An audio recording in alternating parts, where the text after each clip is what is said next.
If Hello, Love, Goodbye delicately spoke about how two people, Joy, Kathryn Bernardo, and Ethan, Alden Richards, in their respective challenged life journeys found hope and love, its much-anticipated sequel Hello, Love, again talked about the star-crossed lovers' conquest to finding themselves and home.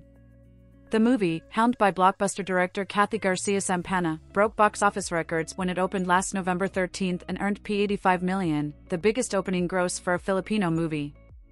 Undoubtedly, this new installment of the Hello, Love franchise is the biggest movie of 2024. With a story by master storyteller Carmi Raymundo and Crystal Hazel San Miguel, with ace director and former head of Star Cinema Olive Lamasan, the movie started with Joy and Ethan fatefully crossing paths again in Canada, presumably 5 years after Joy left Hong Kong to pursue her Canadian dreams, only to reveal how time and circumstances have changed their once great love.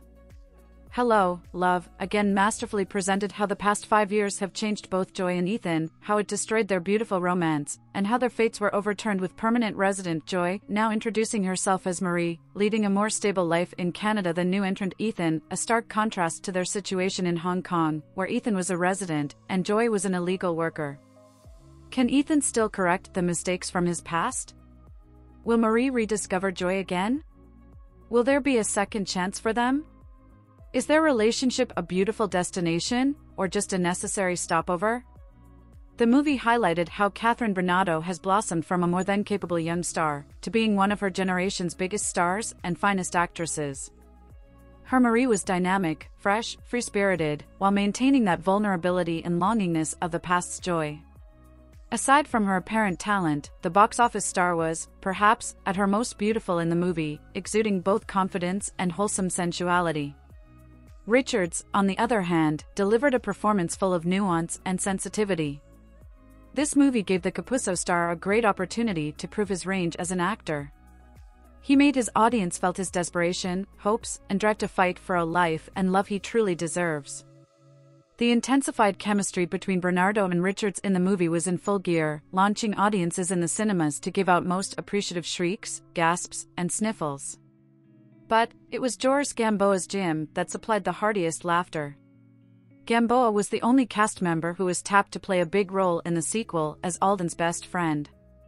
Maymay Entrada, Cacay Bautista, and Lovely Abella, however, had special appearances paying homage to the first movie. If the first movie made viewers see the sparks of love between Joy and Ethan and their respective travails, the sequel made cinemagoers understand the complexities of relationships and the internal turmoil of the characters even more, punctuated by the inclusion of the COVID effect in the lives of the characters. Providing able support to the movie were Jenica Garcia, Ruby Rodriguez, and a host of Filipino actors living in Canada. Hello, Love, again, even with its killing scenes, has remained to be a strong testament to Star Cinema's thrust to present the plights of orcapamilias living and working abroad, their fears, anxiety, and the guilt of having to leave their families behind in the hopes of sustaining a better future for everyone.